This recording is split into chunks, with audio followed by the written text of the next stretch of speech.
Assalamualaikum, ketemu lagi sama gue, Zulham Adam.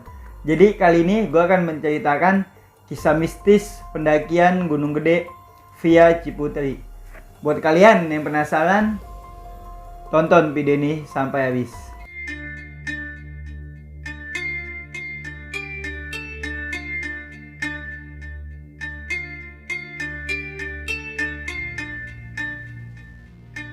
Sebelum gue lanjut ke videonya, jangan lupa like. Dan buat kalian yang belum subscribe, jangan lupa subscribe channel gue supaya kalian tidak ketinggalan video-video terbaru dari gue. Jadi kali ini gue dikirimin cerita melalui DM Instagram oleh Bang Bobby Eka Saputra. Jadi Bang Bobby ini mempunyai kisah mistis di Gunung Gede via jalur Ciputeri. Buat kalian yang pengen tahu siapa sih Bang Bobby ini, bisa kalian lihat Instagramnya ada di bawah sini. Buat kalian yang belum tahu Gunung Gede ini salah satu gunung api yang bertipe stratovulkano yang berada di Pulau Jawa. Gunung Gede ini memiliki ketinggian 2.958 meter di atas permukaan laut. Gunung Gede ini berlokasi di dua kabupaten, yaitu Kabupaten Sukabumi dan Kabupaten Cianjur. Gunung Gede mempunyai 3 jalur resmi, yaitu jalur Ciputeri, Cibodas, dan Salabintana. Tetapi yang biasa diminati pendaki yaitu jalur Ciputeri dan Cibodas. Di Gunung Gede banyak sekali terdengar kisah mistis, orang hilang, bahkan hal-hal gaib di kalangan para pendaki maupun masyarakat setempat. Penasaran dengan kisah mistis kali ini? Tonton video ini sampai habis. Kali ini gue akan menceritakan kisah mistis di Gunung Gede melalui sudut pandang orang pertama, yaitu sebagai Bobby. Halo, gue Bobby. Jadi kali ini gue akan menceritakan pengalaman gue pas gue mendaki ke Gunung Gede via jalur Ciputeri. Oke, langsung aja kita mulai ke ceritanya. Jadi pada tanggal 30 Desember tahun 2018, gue berniat untuk mengunjungi ke Gunung Gede yang ada di Cibodas itu.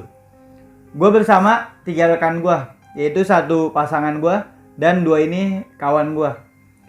Abis isa, gue prepare segala macam peralatannya, dan jam 11 malam gue langsung memutuskan untuk berangkat menuju ke Gunung Gede. Gue berangkat menggunakan sepeda motor. Akhirnya gue jalan, jam 1 gue sampai di base camp Cibodas. Di situ gue langsung mengunjungi salah satu base camp yang ada di Cibodas ini. Akhirnya di situ gue berbincang-bincang dengan warga setempat, gue ngobrol. Setelah lama berbincang-bincang, akhirnya gue memutuskan untuk beristirahat. Gue istirahat tuh, gue tidur semua sama rekan gue nih. Subuh, gue bangun. Abis itu langsung tuh gue sholat subuh. Setelah selesai sholat, gue berdoa tuh supaya diberikan kelancaran selama pendakian. Setelah selesai sholat dan berdoa, langsung di situ kita sama-sama packing ulang. Jam 6:30 langsung menuju ke base camp Ciputeri.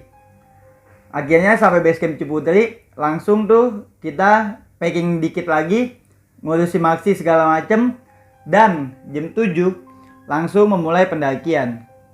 Pagi itu cuaca di Gunung Gede sangat cerah, ditemani oleh hangatnya sinar matahari yang memunculkan teriknya pada pagi itu. Akhirnya kita langsung jalan. Di situ masih santai lah. Setelah gue jadi ke Gunung Gede itu udah lumayan lah sering. Dan kali ini gue pengen nyobain mendaki Gunung Gede pada tahun baru. Jadi sekalian iseng-iseng lah tahun baruan di gunung. Karena di situ momennya tahun baruan, jadi kala itu sangat banyak pendaki yang ingin menikmati tahun baruan di Sulken, salah satu surganya para pendaki. Akhirnya gue jalan, dan di situ jalan gue juga agak terhambat karena banyak banget nih yang pengen naik. Ya sedikit macet lah. Akhirnya gue jalan santai, sampailah di pos 1. Di pos 1 gue sama kawan gue istirahat sejenak. Langsung gak lama kita melanjutkan perjalanan. Kita jalan lagi. Di sini masih belum ada hal-hal mistis lah, masih aman. Akhirnya gue jalan, nggak lama gue sampailah di pos 2. Sampai di pos 2 kita santai dulu. Di situ gue nyemilin makanan ringan lah yang gue bawa. Gue santai, nggak lama langsung tuh gue melanjutkan perjalanan ke pos 3. Gue jalan, nih di sini masih belum ada hal aneh untungnya ya. Akhirnya kita jalan nih, gue jalan sampailah di pos 3. Masih aman. Pos 3 istirahat, nyantai-nyantai lagi kan, sekalian foto-foto juga. Langsung melanjutkan perjalanan menuju ke pos 4. Nggak lama sampai di pos 4, langsung istirahat. Langsung nih, nggak lama kita melanjutkan perjalanan menuju ke Surya Kencana. Jadi di sini masih aman lah, masih belum ada hal-hal aneh yang menghampiri kita. Gue jalan, nggak lama di situ posisinya gerimis turun. Itu gue udah nyampe Sulkan, karena kan dari Sulkan pos 5 ke ujungnya itu kan lumayan jauh ya. Akhirnya gue jalan ditemani sama gerimis kecil kala itu. Nggak lama gue sampailah di Sulkan ujung, di pinggir-pinggir pohon tuh. Di situ gue langsung masang playseat buat neduh sejenak. Setelah hujan agak kecil dikit, langsung gue memutuskan buat membangun tenda. Setelah itu gue membangun tenda. Akhirnya setelah tenda jadi, langsung tuh kita masuk semua. Dan di situ kita berempat ganti pakaian secara ganti-gantian di situ. Setelah semuanya ganti pakaian, gue langsung tuh memutuskan buat masak. Karena di situ posisinya kan masih siang ya. Akhirnya kita masak, manasin nesting segala macam. Setelah masakan jadi, langsung tuh kita makan secara bersama-sama. Di situ kita makan secara lahap. Dan di situ posisinya hujan tidak kunjung henti. Hingga pukul 4 sore hujan gak berhenti-berhenti. Akhirnya di situ kita semua memutuskan buat tidur terlebih dahulu. Bangunlah kita pukul 7. Di situ posisinya hujan bukannya berhenti, malah makin deras. Setelah kita bangun tuh hujan makin deras. Dan di situ gue mikir, ini kalau emang hujannya nggak berhenti, udahlah nggak usah ke puncak aja. Gue ngomong gitu.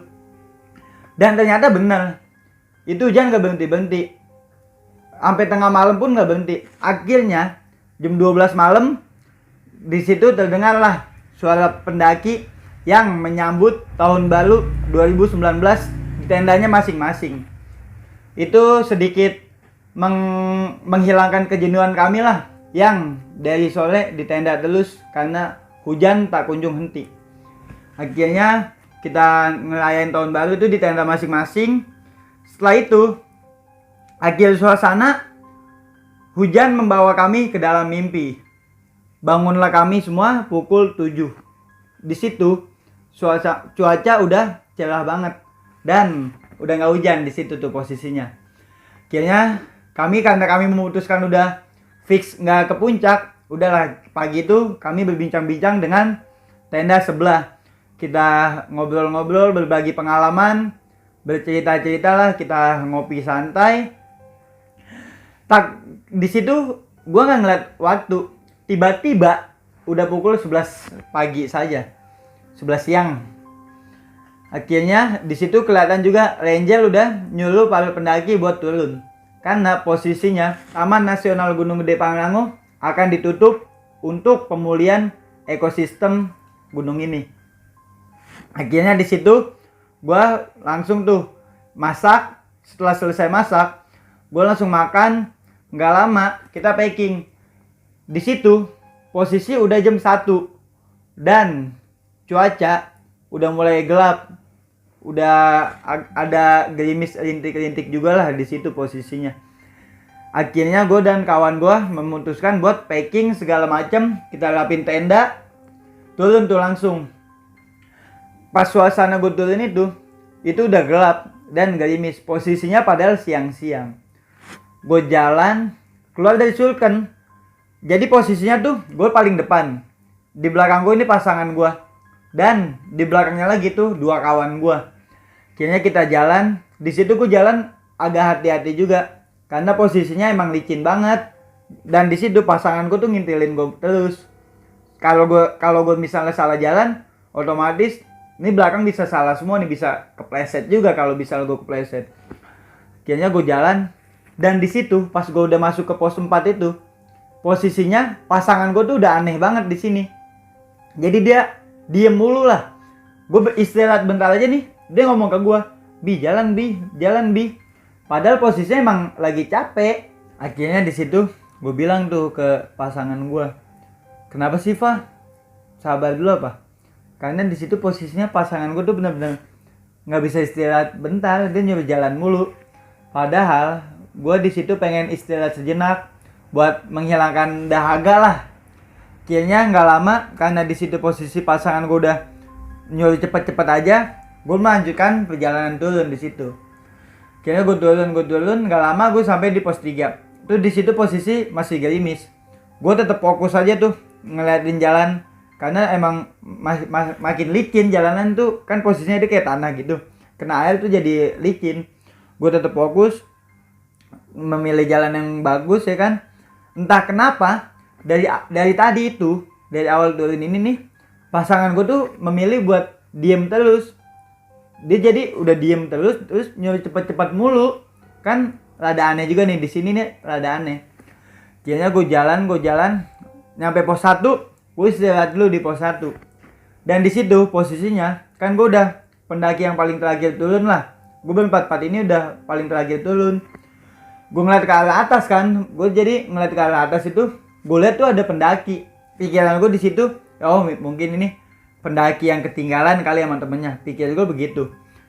Akhirnya di situ gue lanjut jalan lagi ke bawah. Gue lanjut jalan, sampailah gue di base camp Ciputri. Setelah gue nyampe base camp, gue langsung buang sampah gue dan melakukan laporan terhadap pengurus base camp ini. Gue laporan. Abis itu, karena posisinya dari tadi nih, pasangan gue aneh banget ya kan. Gue tanya dong ke pasangan gue ini, "Kamu kenapa sih, Fa? Dari tadi diem mulu dan nyuruh cepet-cepet mulu, aneh banget. Nggak biasanya kayak gitu." Akhirnya di situ pasangan gue langsung ngejawab tuh. Di situ dia mukanya agak-agak sedikit pucat lah. Dia ngomong gini, "Kamu tadi ngeliat nggak sih, Bi? Pas kita baru keluar dari sulkan itu, kayak ada cowok dari sebelah kanan kamu itu jalan ke arah kita." Dan di situ gue bilang, "Kenapa emangnya?" Dia jawab gini. Ini cewek gue ngomong gini jadi tadi tuh, Bi, pas kita baru keluar dari sulkan, itu ada kayak cowok dari sebelah kanan itu, dari hutan-hutan itu, dia jalan ngedeketin kita. Dan di situ posisinya dia jalan di depan kamu tuh. Setelah dia jalan di depan kamu ini, aku lihat di carrier-nya itu, jadi carrier-nya dia warna merah. Jadi di belakangnya itu kayak ada kakek-kakek tua kecil nemploknya jadi begini. Dan itu rambutnya panjang. Duh, gue jadi merinding nih. Jadi di situ gue langsung nanya ke pasangan gue, "Kamu serius, Pak, ngeliat itu? Kamu yakin gak?" Dan di situ pasangan gue langsung jawab, "Iya, Bi, aku yakin banget. Itu jelas banget dia ada di depan kamu." Akhirnya di situ gue benar-benar berpikir flashback ke belakang. Padahal tadi itu pas gue jalan baru keluar dari sulkan itu nggak ada apa-apaan, nggak ada orang sama sekali, masih sepi lah, emang posisinya cuma gue doang nih berempat. Dan di situ gue tanya ke dua teman gue ini, dan di situ posisinya nih dua teman gue ini nggak ngelihat ada pendaki sama sekali. Jadinya tuh yang ngeliat cuman pasangan gue. Jadi posisi yang dia lihat itu, aduh, gue jadi merinding ini kalau gini nih. Jadi tuh posisinya yang ngeliat bener-bener cuman pasangan gue doang. Nih gue bertiga nggak ada yang ngeliat sama sekali. Kayaknya di situ gue tanya, "Oh ya udahlah, kita lupain aja itu." Dan pasangan gue ngomong, "Aku takut, Bi. Aku takut diikutin. Aku takut juga ke bawah mimpi." Dan di situ aku bilang, "Udah enggak. Udahlah, kita berdoa aja nanti. Istighfar juga jangan lupa." Posisinya itu gue udah di base camp, dan di situ tuh pasangan gue masih ketakutan aja. Dan gue kaget juga sih kenapa yang ngeliat tuh kenapa dia doang gitu. Untungnya kita semua ini masih diselamatkan. Dan jadi kayaknya mungkin yang gue juga nggak tahu ya, mungkin yang dilihat sama pasangan gue tadi tuh bisa jadi yang gue lihat pas gue di pos 1 juga. Soalnya tuh tadi gue ngeliat di pos 1 itu kan kayak pendaki gitu pakai keril merah. Cuman gue nggak ngeliat yang si kakek-kakeknya ini. Sedangkan pasangan gue itu ngeliatnya jadi pendaki cowok pakai keril merah, dan di belakangnya itu kayak ada kakek-kakek tua kecil yang nemplok. Jadi posisinya kayak jenglot gitulah.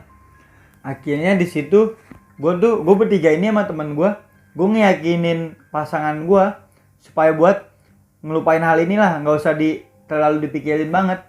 Karena di situ posisinya pasangan gue ini bener-bener gelisah mulu, dan dia ngomong mulu ke gue, dia ngomong gini, nggak apa-apa kan ya? Dan di situ gue bilang, nggak apa-apa, udah Wah, habis ini kita langsung sholat aja ya, dan jangan lupa doa supaya lebih tenang lah. Akhirnya di situ gue memutuskan buat sebelum pulang ke rumah masing-masing itu gue sholat dulu segala macem. Setelah selesai semuanya, barulah gue menuju ke rumah gue. Dan di situ ini gue baru pertama kali ke Gunung Gede dimunculin oleh hal-hal mistisnya lah. Padahal sebelumnya nyaman-nyaman aja. Mungkin ini sebagian salam dari penghuni sana, karena Gunung Gede akan ditutup kala itu. Dan cerita gue sampai di sini. Makasih buat kalian yang udah dengerin cerita gue sampai habis. Gue Bobby pamit. Oke sob, jadi tadi kita habis mendengarkan sepenggal kisah mistis dari Bang Bobby. Ya kurang lebihnya seperti yang tadi udah gue jelaskan lah. Buat kalian yang mempunyai kisah mistis pendakian dan pengen gue angkat di channel ini, bisa kalian kirim melalui DM atau email yang udah gue cantumin di deskripsi. Dan jika kalian mempunyai kritik atau saran mengenai video ini, bisa langsung kalian tulis di kolom komentar. Buat kalian juga, jangan lupa like dan subscribe channel ini supaya channel ini makin maju buat kedepannya. Makasih buat kalian yang udah dengerin video ini sampai habis. Baiknya itu datang dari Allah Subhanahu wa Ta'ala, dan buruknya datang dari gua. Semoga yang dikit ini ada manfaat buat kalian. Gue Zulamadam. Sampai jumpa di video selanjutnya.